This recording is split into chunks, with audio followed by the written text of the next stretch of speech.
I discovered the second bank account on a Tuesday that felt too ordinary to hold a betrayal. The dishwasher was humming. The dog was asleep under the dining table. My husband was upstairs on a work call, pacing the bedroom like he always did when he wanted to sound important. And I was sitting at the kitchen counter, staring at a number that did not belong to our life. It wasn't a big number. That's what makes it dangerous. Big numbers are loud. They demand reaction.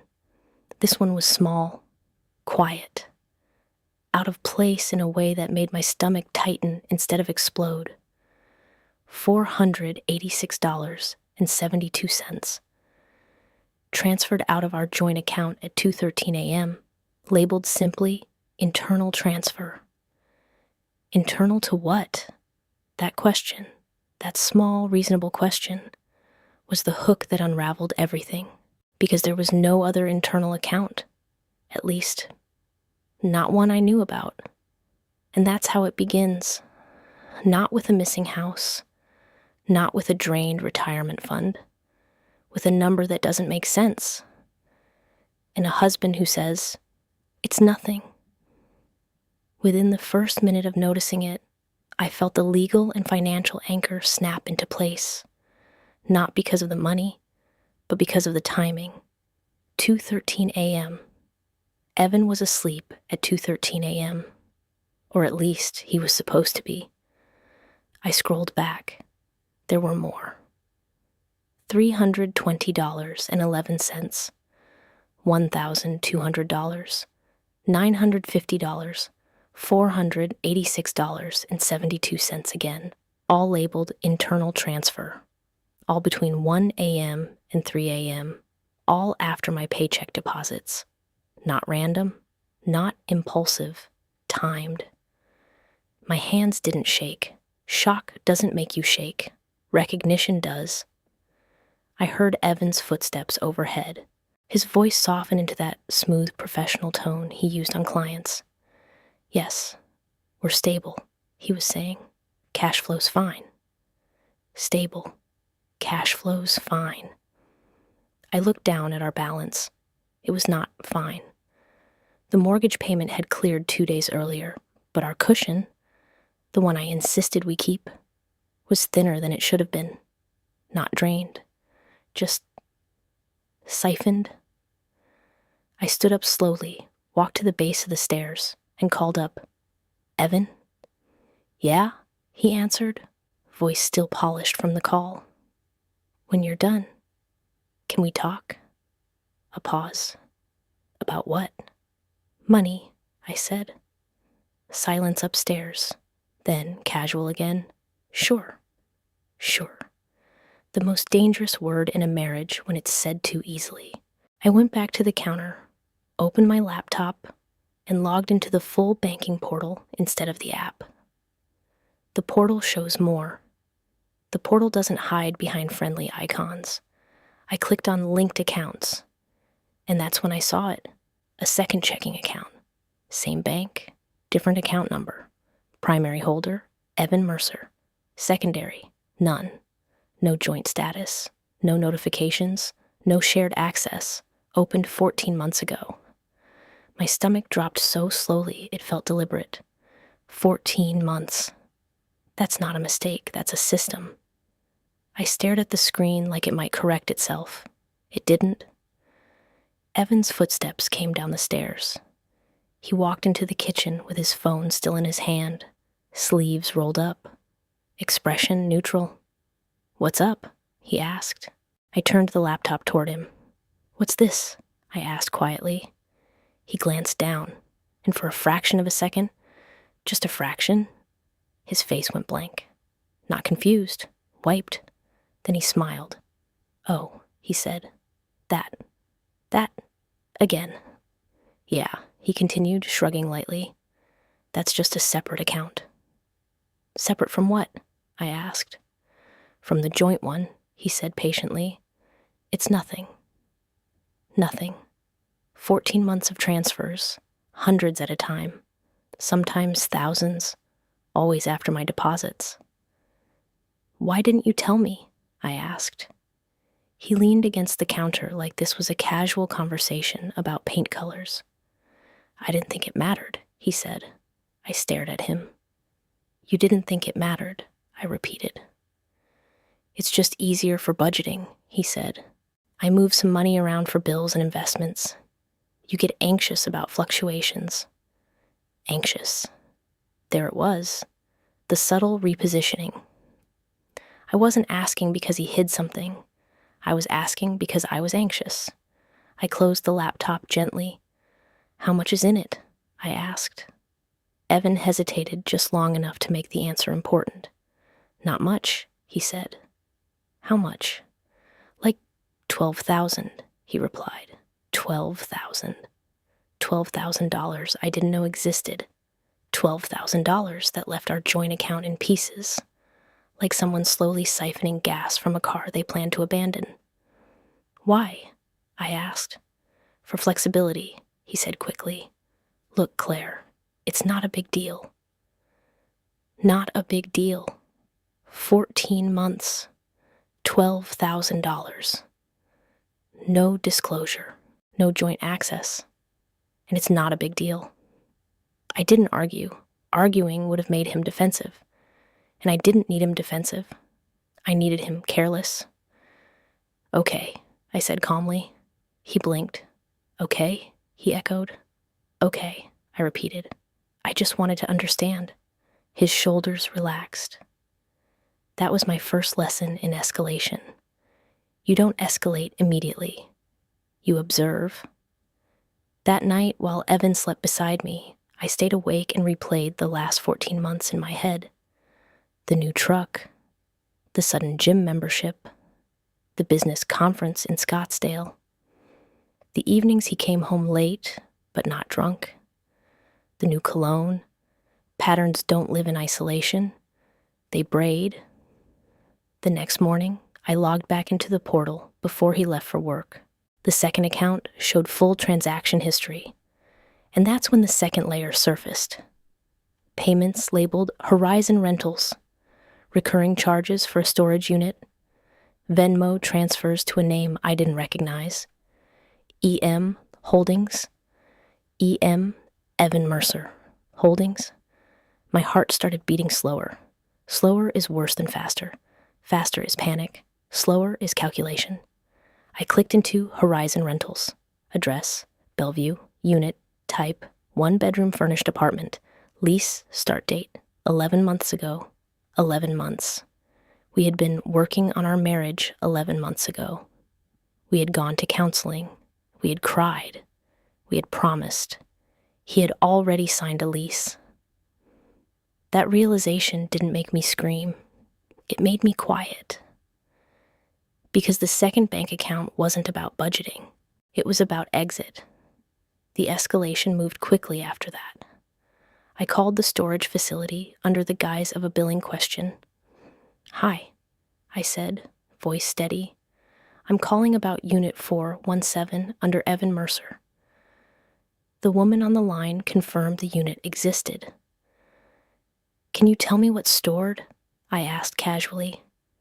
Ma'am, we can't disclose contents, she replied politely. But the account is current. Current? Of course it was. Paid from the second account. I hung up and stared at the kitchen wall. He had built a second life, piece by piece, using money he siphoned from our shared one.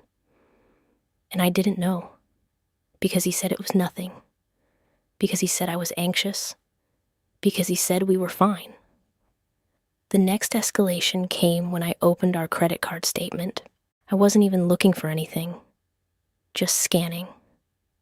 And there it was, a charge for Evergreen Legal Services, $2,000, from 3 months ago. I Googled the firm, family law, divorce consultation. I felt something inside my chest go hollow. He had consulted a divorce attorney 3 months before I found the second account. And he didn't tell me. He didn't mention unhappiness. He didn't say he was considering leaving. He built a quiet exit and funded it with our money. I didn't confront him immediately. Confrontation without leverage is noise. I needed leverage. So I called an attorney. Her name was Marissa Chen. 42.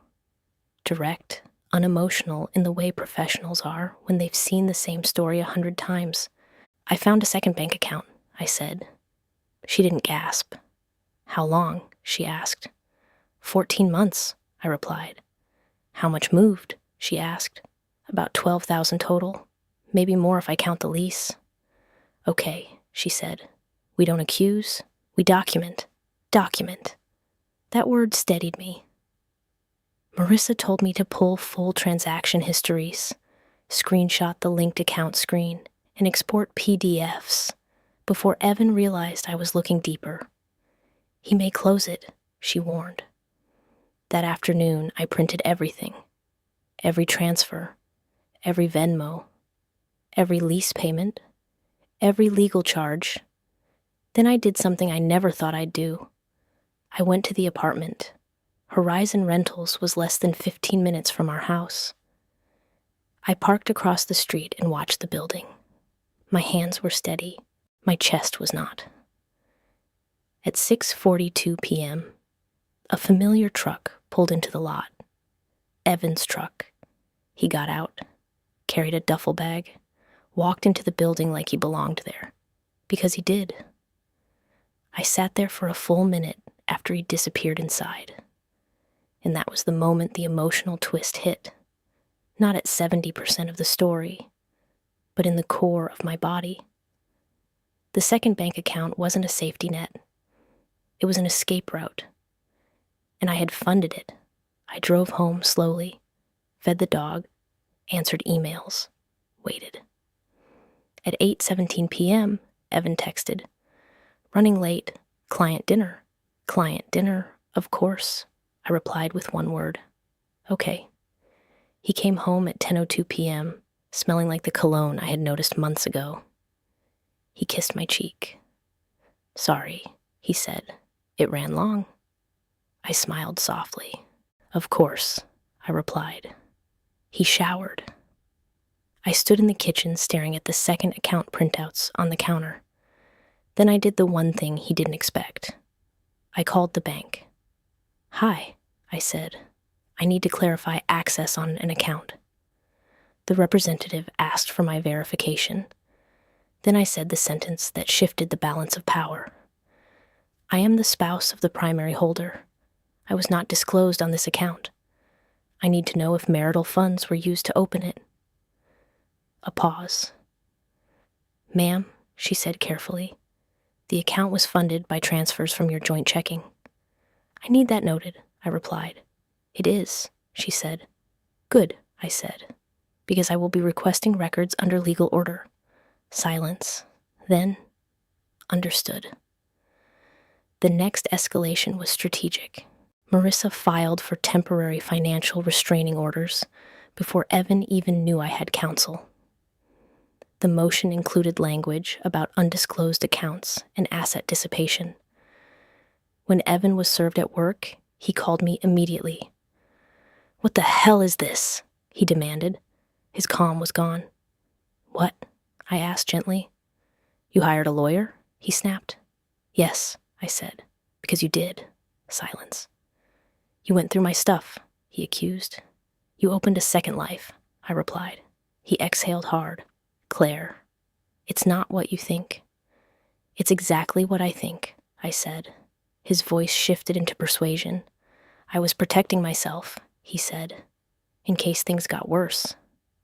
"Worse than what?" I asked. He didn't answer. The court hearing was set within 2 weeks. In that time, Evan escalated. He tried to drain the second account.